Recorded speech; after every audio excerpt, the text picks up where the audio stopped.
You guys, just noticed something interesting today. I'm trying to think when I posted this video, maybe a week or two, not sure, I don't even remember what the title was, but I posted a video, and in it, I mentioned that, I think I mentioned the part about the webbot, but there's a guy by the name of Patrick Gerald, or Patrick Gerald, I'm not sure how you pronounce his last name, who is like an extraordinary Mayan calendar, 2012 researcher, whatever you want to call him. Phenomenal. And he's basically saying doom, doom, doom is coming on or around that date. It's done deal. It's in the, everything he studied, ancient records. I don't know if he's looked into ice core samples, but whatever. That's actually beside the point right now. But he said, I think I found this cycle that's about 87 days or so. And if I'm right, it should start on July 31st, 2010. And then the next cycle after that will be approximately 87 days also. And what this cycle is basically like a sun spasm cycle or just something like that. Where the sun kind of goes crazy, spurts off a bunch of, plasma blasts, maybe a coronal mass ejection, solar flare or something, basically something like that. And of course, we have a concern if that does happen, because what's it going to do to our planet? What's it going to do to, the weather, earthquakes, the whole thing, the whole 9 yards? It's going to affect it. So basically, he said, I had this theory. I wasn't quite sure.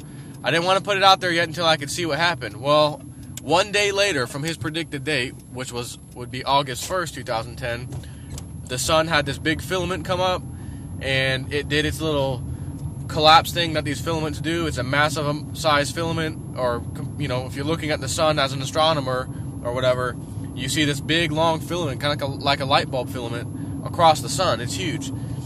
And it'll stay there sometimes for a few days, a week even, and then it collapses. And usually when it collapses is when we'll notice, an earthquake earthquake activity just picked up on Earth, or we had a little trouble with the satellites, which I think is what happened actually on August 1st. We had a few satellites had some problems. Didn't cause them to crash or fail completely, but they did have some kind of interference and wouldn't work for a little while or something like that. Wasn't a big deal. But he said, if this is right, then I'm going to go ahead and put this theory out there. Well, sure enough, it happened. So he said, okay, I want to put this theory out there. Every approximately 87 days, it's just going to happen again. And I think it's going to get worse and worse and worse. In other words, more and more powerful as we get closer to December 21st, 2012 or whatever. And so he got that one right. So he said, okay, the next one should be due on or about October 27th. And I put in my YouTube video the exact dates of that. And I said I put a note in my calendar to pop up on October 25th as kind of a pre-reminder of, watch out over the next couple of days or so, plus or minus, and see if anything happens on the sun that's abnormal. Well, here we are. Today's the 15th of October. And there's not only a filament, which is, by the way, is a rare occurrence. These filaments aren't normal. Aside from 2010, they were very rare. You would never really hear about one of these things. They were so rare. But they did happen every great once in a while. 2010 has already seen 3 or 4, by the way. And this filament is massive. The particular one that's on the sun as we speak, it just came up like yesterday or so. And it's massive. Huge filament. And it's just floating around there, maybe gaining and growing, I'm not sure. But it's there. And I said, well, damn, today's the 15th. In 10 more days will be the date that my calendar pops up on my desktop and says, hey, you got a reminder here to pay attention to the sun. It's only 10 days from now. The last time this happened was, almost 3 months ago, about 2.5 months ago. So I think this 87-day period thing that this guy, Patrick Gerald is onto, might, in fact, definitely be real. And again, it may not be precisely 87 days, but according to him, it should be pretty much on the point there. 87 days, maybe a day or two plus or minus, and that's about it. So I find this interesting, and I'm wondering, how long is this filament that's here 10 days prior to the hot date, basically, Is it going to stay and grow and get bigger, and then right around that date it collapses and causes some problems? Or is it going to collapse over the next few days, possibly cause some problems or an earthquake or something, and then in a few more days on the 25th or 28th or 27th, then another one comes out of nowhere that's even more severe? I don't know. All I know is this filament hasn't been there since the first one came, at least in the last 3 months, when he said one's going to be coming up around July 31st. The very next day it did. That was interesting. It had a bunch of very weird activity on the sun at that point. Way abnormal. And here we are 10 days, again, 11, 12 days, whatever, from the hot date of when he says get ready for the next one. Which is interesting because the web bot mentions a similar period of time. It says that you really have to start paying attention to 2011. There will be a cycle. We will know about it. The mainstream media and the rest of them aren't quite going to catch on like the rest of us. And he mentions that in the WebBot report anyways. And this WebBot report, by the way, was put out long before Patrick Jarrell had even, I guess, hypothesized about this possibility of 87-day cycles or whatever. This was in the report almost a year ago or so. So the report, WebBot report, says something along the lines of, oh, there's going to be the sun activity kind of spiking cycle where the sun gets quite angry, plasma discharges, who knows what, just quite angry, it would be the best described word, which will make the ancient stuff, pictures and that kind of thing, text, look to us like, oh, that's why they have an angry sun. It wasn't just because they worshipped the sun and they made it big and powerful because they worshipped it as a god. No, you stupid idiots.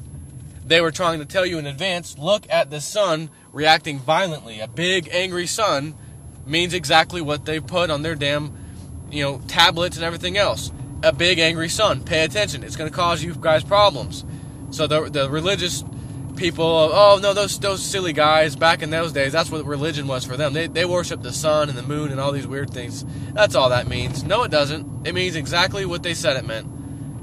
Angry sun equals problems on Earth.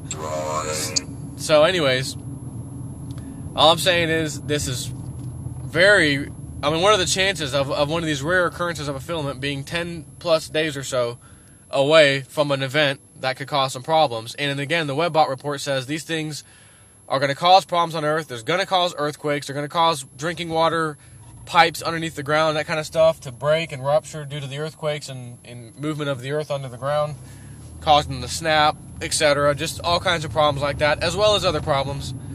And we're going to be at the level of, okay, finally we got this thing fixed. These people have been without water and it's been disastrous over here. Oh, thank God we got it fixed. And it just so happens to take them the same amount of time to do that as the next cycle. And as soon as they're done, they're like, oh, whew, all right, we got it handled. Thank God that was rare.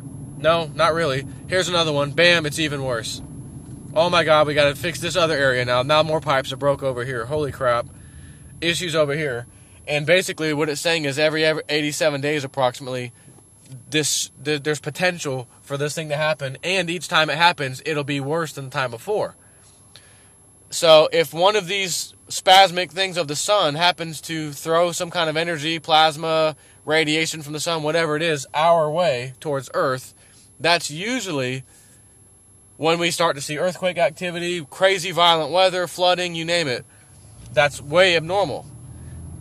So if we see, oh, this cycle actually caused problems in a few days, holy crap, that's what the November 8th through 12th thing of the WebBot was, because that would only be a few days off. Oh my God, it caused major power outages, who knows what, right? I'm just making this up right now. But let's say that's what it was. And then we all know, oh my God, let's count 87 days past this and see what happens, because now we know it's going to be worse. And then it comes and it's not actually worse. And it might find out that it wasn't worse because whatever happened on the sun, while that was more violent than the one in late October, it didn't come towards Earth. The blast or whatever didn't face Earth, therefore Earth only reacted slightly. It wasn't a big deal. And again, I'm just kind of giving you some what-if scenarios. We might find that when the sun goes crazy and just does these blow-offs, it doesn't even matter whether it's facing Earth or not, and that all of a sudden we start getting affected regardless. I don't know. No one's been around long enough to really give detail of how this, what happens when these things go down. So, All I'm doing is, of course, trying to keep people aware. It would not be a bad idea to get your food storage going ASAP for 2 reasons, that being one, and the other is because it's going to be so expensive to have food and buy food that I would stock up now. Even if you got, buy the dried canned good food, whatever that's dried, freeze-dried, whatever, lasts, 5-10 years. That's probably what you want anyways. You don't want to risk it going bad and have something that lasts 6 months only to find out after 6 months you really need it. It's too late because it's expired or whatever. So, anyways, I guess that's all I want to tell you for now. Time to take the kids to the little fair down the street. Might as well give them some fun and happiness while it's still available. And hopefully me and people who study this stuff are going to be wrong, and I'd rather be laughed at. I've said this, maybe not on YouTube, but I've said it a million times to my friends, family, and work coworkers. I would love nothing more than to be wrong on all of this stuff and be laughed at, even put on TV, and have a big story about this bozo who said the end of the world was coming and just completely make fun of me. I would take that. I would totally accept that with a smile on my face if I would be wrong about these things. But clearly, if anyone's been following me long enough, can tell I kind of know what I'm talking about. The research I do is pretty spot on for the most part. I'm not perfect. And I don't claim to be this, all-seeing, all-knowing God, doom guy that just knows everything. I don't. It's other people, Gerald Celente, Peter Schiff, the Webbot, Lindsey Williams, all these other sources that I've found and used, which gave me more information, and then it kind of helps you kind of know what to look for and, find other good sources. So I'm just doing what any other person I felt would do in the same situation that wants to learn about this. I'm not some scholar that went to college for 4 years in this special group, special class, went across and studied ice core samples myself. With the internet, you can find that guy who did go to college, who does have a PhD, who did find the ice core samples and appears to be credible, and say, hey, what did you find? Oh, well, there's a cycle that comes by Earth every 5,125 years and 2 other times. And it does spell doom to some level, sometimes worse than others, but every time there's going to be some doom. We can tell you that much. Well, then it coincides with everything else I've studied, and you can look at the data available. So, anyways, that's all I got right now. I'm at my house, so I will talk to y'all later. See ya.